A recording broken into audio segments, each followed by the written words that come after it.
So what can you say about the world today? So ako masturya sa karon nga world kay more advanced ta unlike sa una kay like pareha nang muskwila ta sa una.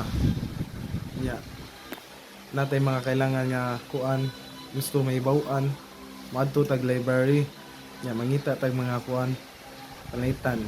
Natay kuan kanang English word nga wala ta kay baw unsay meaning, unsay but pasabot.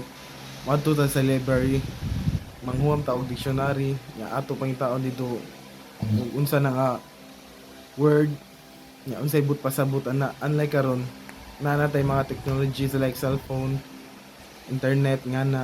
So sayo na kayo mangita ra ta i-search na nato sa atong cellphone ug unsay but pasabot ana nga word.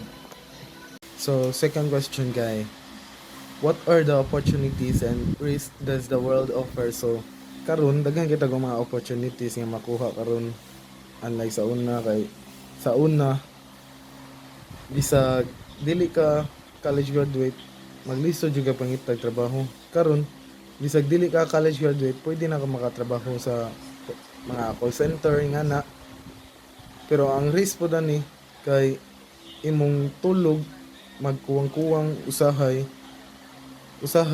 kanang imong body clock kay mabali kanang manitan morning person ka, so imong oras sa imong duty kay tinggabi so makuan mausab jud imong body clock ana.